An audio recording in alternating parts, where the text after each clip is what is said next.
माध्यमिक शिक्षा विभाग उत्तर प्रदेश की ई प्रोग्राम की अपनी इस कक्षा में मैं सभी विद्यार्थियों का स्वागत करती हूँ।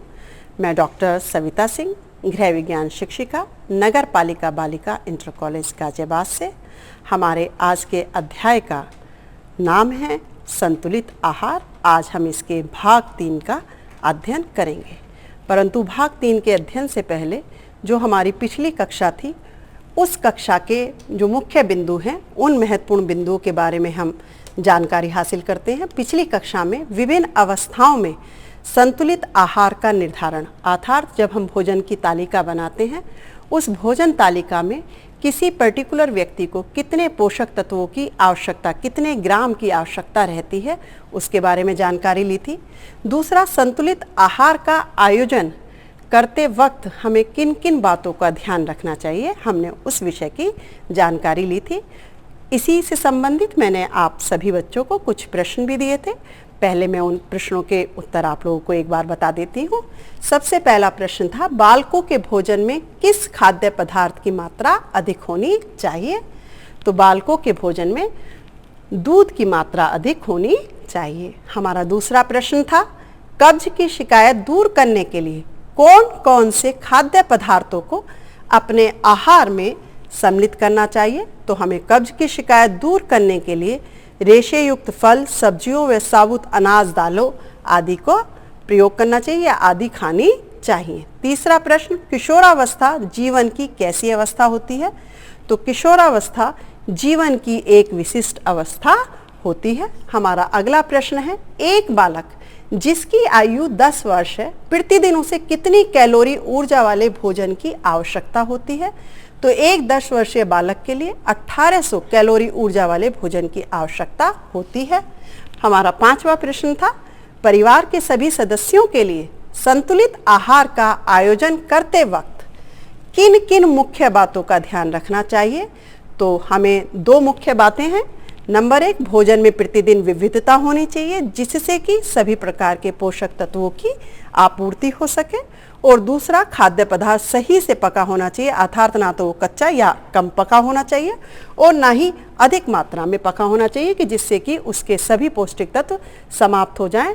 तो आज हम अपने संतुलित आहार के अंतिम भाग 3 का अध्ययन करेंगे।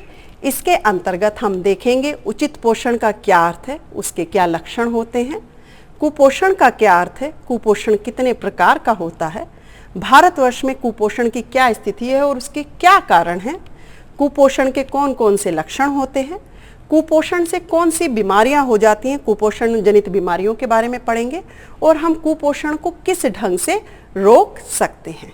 तो सबसे पहले आता है उचित पोषण एवं उसके लक्षण।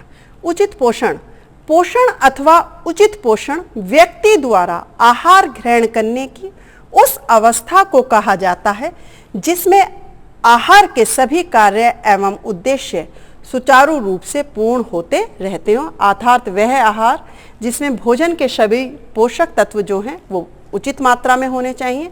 साथ ही साथ जिस उद्देश्य से, मान लीजिए जैसे हम बालक के लिए आहार का तालिका बनाते हैं तो उसमें हमें पता है कि बच्चे के हर तरीके से तेजी से विकास हो रहा होता है, बच्चा खेलता कूदता भी है तो उसके तंतुओं में टूट फूट भी होती है, तो हम दूध की मात्रा अधिक रखते हैं, प्रोटीन की।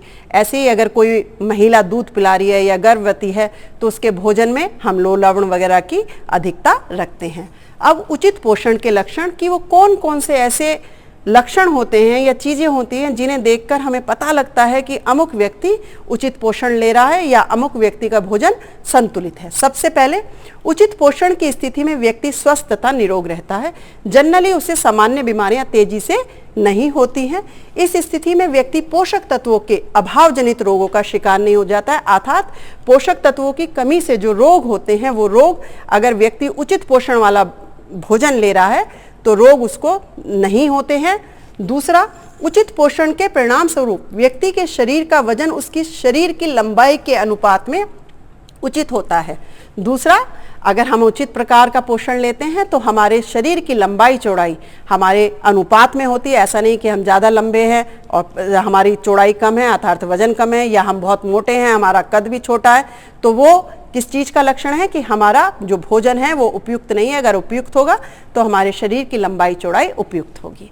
तीसरा है उचित पोषण के परिणाम स्वरूप व्यक्ति के शरीर के अस्थि कंकाल का भी समुचित विकास होता है। शरीर की लंबी एवं सीधी अस्थियों में किसी प्रकार का आगे की तरफ या पीछे की तरफ झुकाव नहीं होता है, उसकी बनावट एकदम सीधी होती है। विभिन्न हड्डियों के जोड़ ठीक तथा स्वाभाविक अवस्था में होते हैं।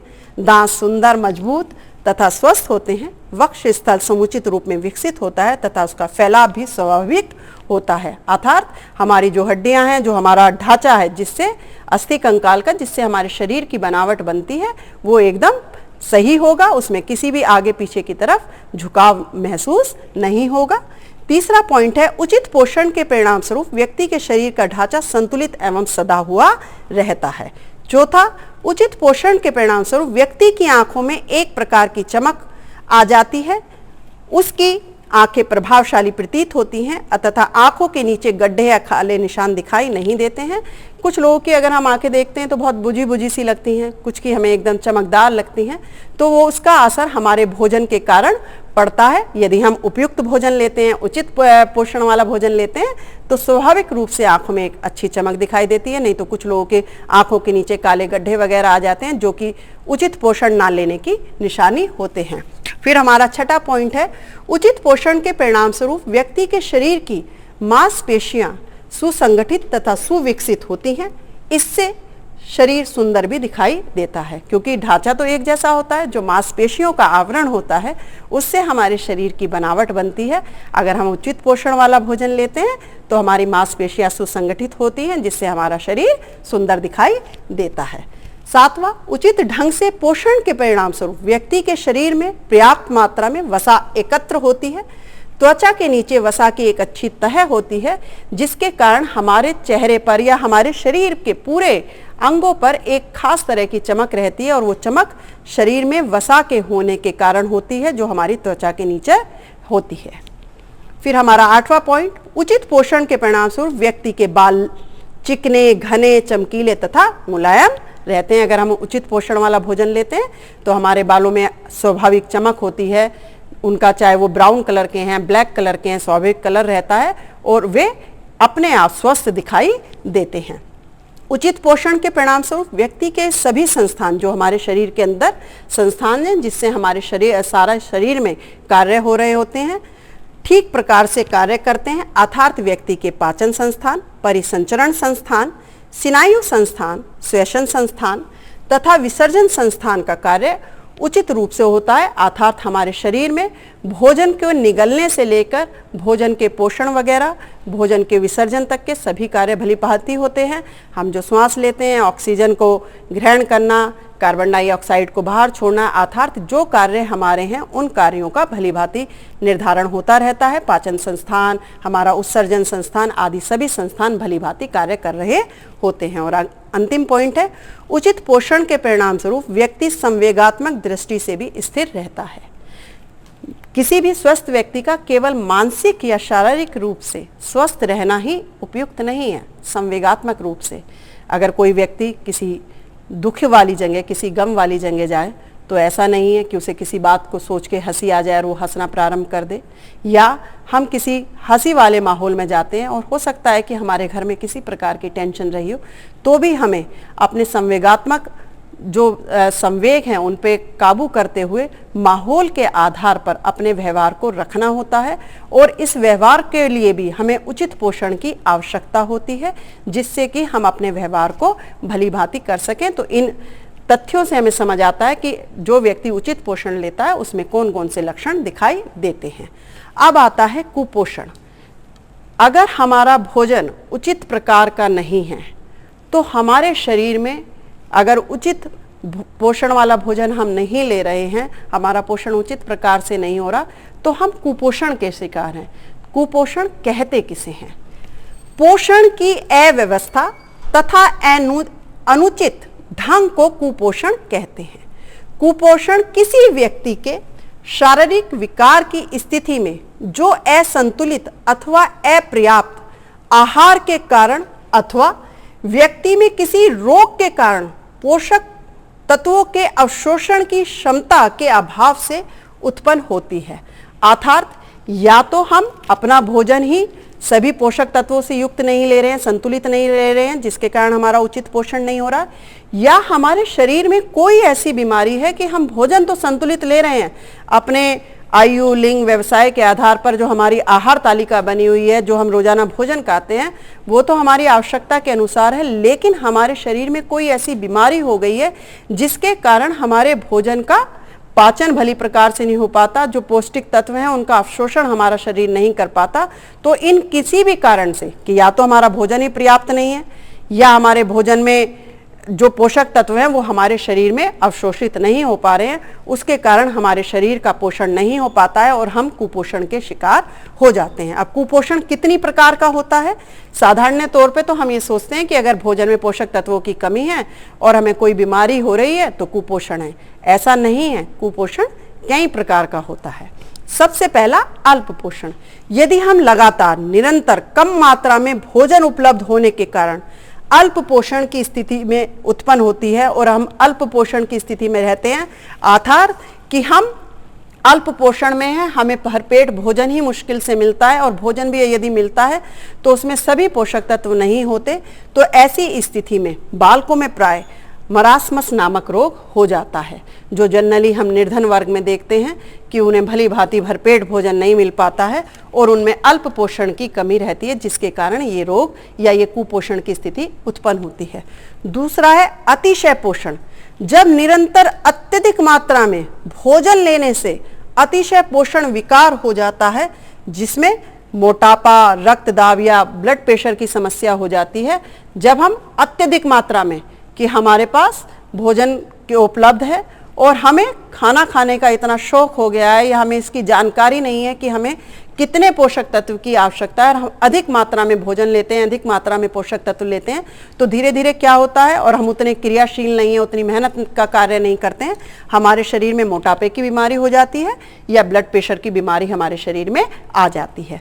तीसरा है असंतुलित आहार। जब आहार में कुछ पोषक तत्वों की अधिकता तथा कुछ पोषक तत्वों का अभाव होता है, तब इसे असंतुलित आहार कहते हैं। इसके कारण मुख्यतः मधुमेह, जिसे हम शुगर की बीमारी आजकल बड़ी सुनने में आ जाती है, उसका एक रीजन ये है कि हम कुछ खाद्य पदार्थ तो लगातार बहुत सारे खा रहे हैं और कुछ खाद्य पदार्थ हमारे भोजन में उपलब्ध ही नहीं होते हैं। जब हम इस प्रकार के असंतुलित आहार को लगातार खा रहे होते हैं तो हमारे शरीर में एक अन्य प्रकार का कुपोषण होता है, जिसे असंतुलित आहार के कारण पैदा होता है।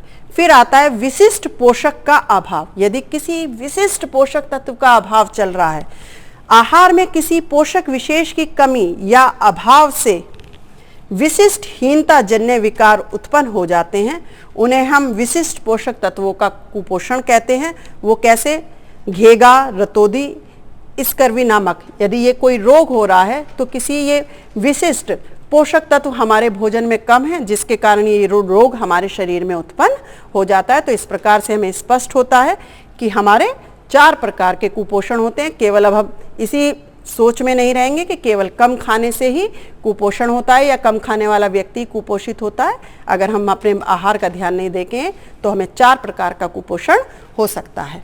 अब आता है हमारे भारतवर्ष में कुपोषण और उसके कारण।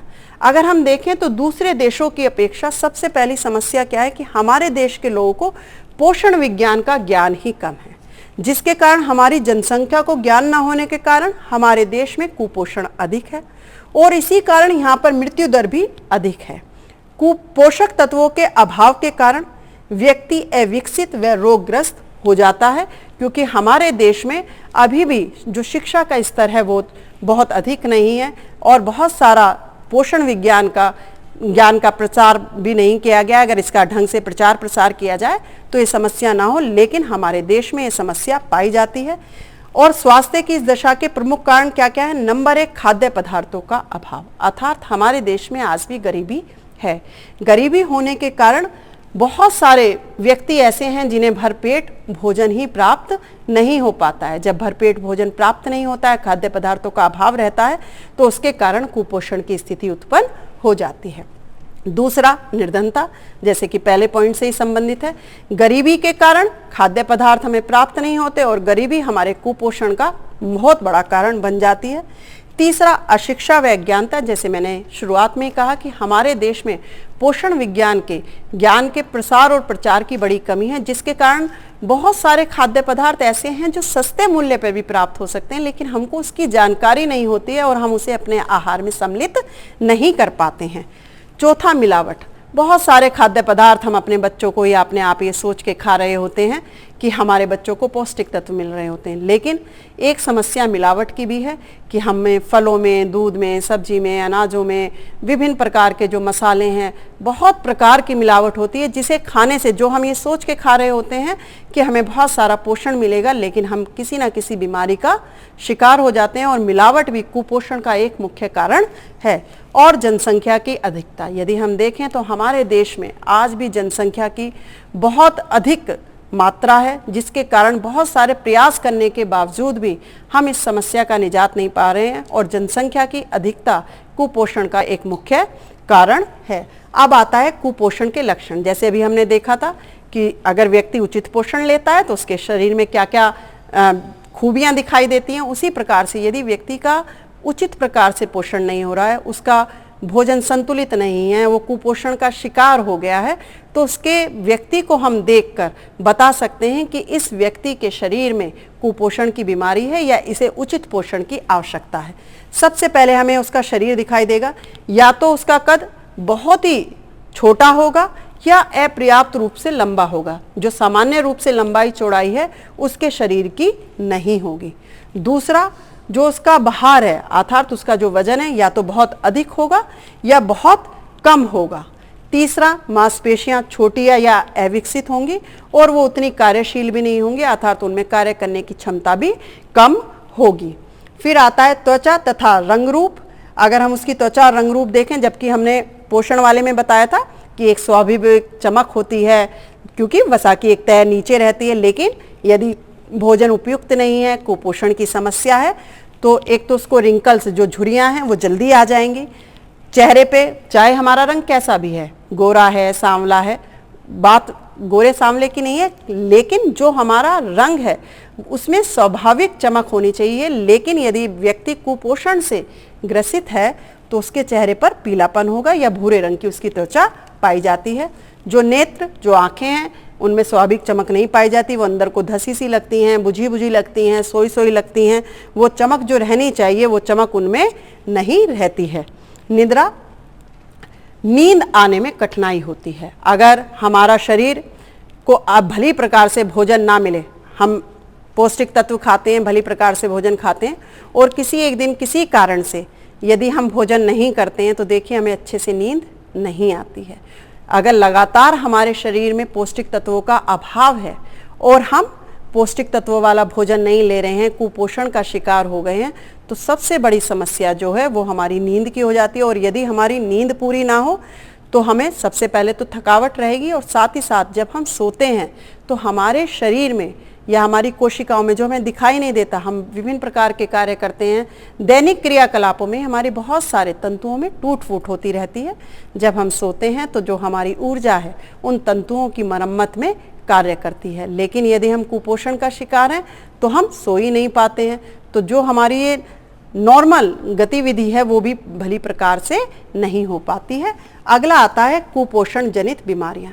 यदि हम लगातार कुपोषण से का शिकार हैं तो हमारे शरीर में विभिन्न प्रकार की बीमारियां हो जाती हैं। इस चार्ट के माध्यम से हम ये देखेंगे कि कौन से पोषक तत्व की कमी से हमारे शरीर में कौन सी बीमारी पैदा होती है। सबसे पहले प्रोटीन की कमी से मरासमस नामक रोग हो जाता है। हमारे शरीर में हमने देखा भी था, प्रोटीन की प्राप्ति के लिए बताया भी गया था कि दूध, दही, मांस, मछली, अंडा, सोयाबीन, दालें वगैरह का हमें प्रयोग करना चाहिए। चाहे मांसाहारी तो दूध, दही, अंडा, मांस, मछली सब ले ही सकते हैं, लेकिन शाकाहारी के लिए भी सोयाबीन हैं, दालें हैं, दूध है, दही है, दूध दही से बने पदार्थ हैं, इन सभी का हम प्रयोग कर सकते हैं। तो यदि हमारे भोजन में प्रोटीन की कमी है तो मरासमस नामक रोग हमारे शरीर में हो जाता है, मुख्यतः ये बालकों में हो जाता है। इसमें स्किन में बहुत झुर्रियाँ आ जाती हैं। दूसरा है कार्बोहाइड्रेट की अधिकता। पहला रोग हमने किस चीज़ से बताया? किसी पौष्टिक तत्व की कमी होने के कारण। दूसरा रोग हम बता रहे हैं किसी पौष्टिक तत्व की अधिकता के कारण। यदि कार्बोहाइड्रेट की अधिकता हो जाती है तो हमें मधुमेह तथा मोटापा हो जाता है। तीसरा, खनिज पदार्थों की कमी। यदि हमारे भोजन में खनिज पदार्थों की कमी है तो कौन कौन से? आयोडीन की कमी से हमें घेगा नामक रोग हो जाता है। कैल्शियम की कमी से अस्थि मृदुलता अर्थात जो हमारी हड्डियां हैं उनमें विकृति आ जाती है, उनकी बनावट में कमी आ जाती है। आयरन की कमी से रक्त अल्पता या एनीमिया, जिसे हम खून में हीमोग्लोबिन की कमी भी कहते हैं, यदि हमारे भोज्य पदार्थ में लौह लवण की कमी होती है तो एनीमिया की बीमारी हो जाती है। वसा की अधिकता से, अभी पहले हमने खनिज पदार्थों की कमी से देखा, अब वसा की अधिकता से यदि हम वसा युक्त खाद्य पदार्थ ज़्यादा लेते हैं तो हमें मोटापा या उच्च रक्तचाप की बीमारी हो जाती है। फिर अलग अलग विटामिन्स की, हमने पहले बताया था कि विटामिन्स हमारे शरीर में सुरक्षात्मक तत्वों का कार्य करते हैं। यदि इन विटामिन्स की कमी हमारे शरीर में होती है तो हमारे शरीर में बहुत सारे अलग अलग विटामिन से रोग हो जाते हैं। पहला, विटामिन ए की कमी से रतौंधी। रतौंधी हमारी आंखों से संबंधित रोग होता है। इसके अंतर्गत शाम के वक्त हमें कम दिखाई देना प्रारंभ हो जाता है। विटामिन B1 की कमी से लकवा हो जाता है, क्योंकि विटामिन बी कई प्रकार का होता है। विटामिन B6 की कमी से बेरी नामक रोग होता है। विटामिन सी की कमी से स्क्रिवी नामक रोग होता है। विटामिन डी की कमी से सूखा या रिकेट्स, जो हमारी हड्डियों से संबंधित है, वो रोग हो जाता है। जबकि विटामिन डी की प्राप्ति सूर्य के प्रकाश से हो जाती है। अगर हम सुबह की धूप में, गुनगुनी धूप में थोड़ी देर बैठ जाएं तो ही हमें विटामिन डी की प्राप्ति हो जाती है। विटामिन के की कमी से हीमोफीलिया नामक रोग हो जाता है। फिर आयोडीन की कमी से घेगा या क्रेटीन नामक रोग हो जाते हैं। इस प्रकार से हमें पता लगता है कि अगर हम अपने भोजन में पोषक तत्वों का ध्यान ना रखें तो कमी या अधिकता से हमें किसी भी प्रकार के रोग हो सकते हैं। अब आता है कुपोषण की रोकथाम, कि अब हमें ये तो पता लग गया उचित पोषण क्यों आवश्यक है, कुपोषण किसे कहते हैं, उसके क्या लक्षण होते हैं, किन कारणों से वो हो जाता है। तो अब आवश्यकता ये भी है कि हम कुपोषण से अपने देश को कैसे मुक्त कर सकते हैं, बचा सकते हैं। तो सबसे पहले जनसंख्या को नियंत्रित करने के उपाय आवश्यक हैं। यदि हमारे देश में जनसंख्या नियंत्रित हो जाए तो जो हमारे खाद्य पदार्थ हैं उनकी कमी नहीं होगी, वो सभी को मिल पाएंगे। तो सबसे पहले आवश्यक है कि हम जनसंख्या को नियंत्रित करें। इसके साथ ही अनाजों एवं अन्य खाद्य सामग्री के उत्पादन को बढ़ाने के व्यवस्थित प्रयास करने की आवश्यकता है। दूसरे, हमें खाने के खाद्य पदार्थ, क्योंकि जनसंख्या पे रोक लगाते हुए समय लगेगा, लेकिन जितनी जनसंख्या अभी हमारे देश में है उनकी खाद्य आपूर्ति पूरा करने के लिए आवश्यक है कि हम खाद्य सामग्री के उत्पादन को बढ़ाएं। इसी के साथ सस्ते पूरक आहारों का विकास अनिवार्य है। हमारे बहुत सारे ऐसे आहार हैं कि जो पौष्टिक तत्व हमें बादाम से मिल रहा होगा, कुछ कम मात्रा में हमें मूंगफली से प्राप्त हो जाएगा, लेकिन ज्ञान के अभाव के कारण हमें इस चीज़ की जानकारी नहीं होती। तो एक तो जो पूरक आहार हैं उन्हें उपलब्ध कराया जाए। दूसरा, गरीब जनता भी पोषक तत्वों के सेवन से वंचित ना रहे, इसके लिए आवश्यक है कि हम उन्हें इस चीज़ का ज्ञान भी दें कि आपके ये सस्ते पूरक आहार हैं, आप इन्हें अपने भोजन में सम्मिलित कीजिए तो आपकी जो कुपोषण की बीमारी है वह दूर हो जाएगी। सामान्य जनता को संतुलित आहार की आवश्यकता के महत्व एवं ज्ञान का समुचित ज्ञान देने की आवश्यकता भी है। साथ ही हमें ये भी बताया जाए, ऐसा नहीं है कि हम दूध और मांस, मछली, अंडा या घी खा रहे हैं तो उससे हमारे शरीर की समस्त आवश्यकताएं पूर्ण हो जाएंगी।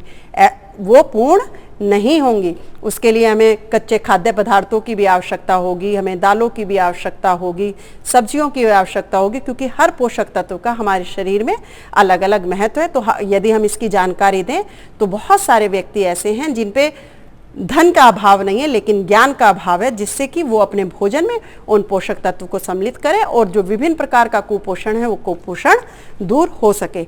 इसी के साथ साथ हमें सामान्य वातावरण को स्वास्थ्यकर बनाने के लिए भी प्रयास करने चाहिए कि साफ सफाई का ध्यान रखें। जहाँ तक संभव हो वहाँ रसोई बगीचा तथा कुक्कुट पालन को प्रोत्साहन दिया जाना चाहिए। अगर हम किचन गार्डन वगैरह अपने घर के आसपास खाली जगह में या थोड़ी बहुत जगह जो हमारे घरों में है या बड़े गमलों में, पुराने डब्बों में, अब तो टायर वगैरह में भी बहुत सारी चीज़ों में हम मिट्टी वगैरह भर के छोटी मोटी या जो घर की आवश्यकता के लिए साग सब्जी हैं उनको उगा सकते हैं। उसका फायदा क्या होगा? फायदा क्या होगा? एक तो रोगों का नियंत्रण होगा, साथ ही साथ व्यक्ति अपने भोज्य आवश्यकताओं को पूर्ण कर पाएगा। साथ में वास्तव में स्वस्थ व्यक्ति अधिक धन अर्जित कर सकता है तथा अपने परिवार के लिए पोषक आहार अर्जित कर सकता है। तो बच्चों, आज गृह कार्य में हमारे ये 2 प्रश्न हैं। पहला प्रश्न है, उचित पोषण का अर्थ एवं उसके लक्षण बताइए। इस प्रश्न का जब हम उत्तर करेंगे तो सबसे पहले हम उचित पोषण का, जो हमने अर्थ स्लाइड में देखा था, वह अर्थ लिखेंगे। फिर हम उसके लक्षण बताएंगे। यदि हमारा प्रश्न लघु उत्तरीय दिया होगा तो हम उन लक्षणों के केवल हेडिंग लिख के छोड़ देंगे। यदि हमारा प्रश्न विस्तृत में पूछा जाएगा तो हम उन लक्षणों के जो हेडिंग्स डालेंगे, पहले हम उन्हें हेडिंग्स डालेंगे, फिर हम उन्हें विस्तार से समझाएंगे। हमारा दूसरा प्रश्न है, कुपोषण के प्रकार तथा उससे होने वाली बीमारियों के नाम बताइए। तो सबसे पहले यदि हमारा लघु प्रश्न है तो हम कुपोषण के 4 प्रकार के नाम लिख देंगे और उससे होने वाली बीमारियों का एक चार्ट बना देंगे। लेकिन यदि हमारा प्रश्न विस्तृत है तो कुपोषण के प्रकार लिखने के बाद जो प्रकार हैं, 4 प्रकारों को हम समझाएंगे और उसके बाद जो बीमारियां हैं उनके चार्ट, कौन से खाद्य पदार्थ से कौन सी बीमारी होती है, उनके बारे में बताएंगे। मुझे आशा है कि आपको संतुलित आहार का लेसन अच्छी तरह से समझ आ गया होगा। हमने संतुलित आहार के अर्थ से लेकर संतुलित आहार की परिभाषा, संतुलित आहार की क्या विशेषताएं होती हैं, संतुलित आहार की तालिका यदि हम बनाएं तो उसमें कौन कौन से ऐसे कारक होते हैं जो उसको प्रभावित करते हैं, फिर विभिन्न आयु वर्ग के लिए हमें तालिका बनाते वक्त किन किन बातों का ध्यान रखना है, कितने भोजन के पोषक तत्वों की मात्रा देनी है, साथ ही साथ कैलोरी किसे कहते हैं, उसका क्या अर्थ होता है, हमें विभिन्न आयु वर्ग में किस खाद्य पदार्थ की अधिक आवश्यकता होती है, संतुलित आहार का जो हम आयोजन करते हैं उसका हमें किस प्रकार से ध्यान रखते हुए करना चाहिए। तो अब मैं उम्मीद करती हूँ कि संतुलित आहार के प्रश्नों को आप भली भांति कर पाएंगे। धन्यवाद।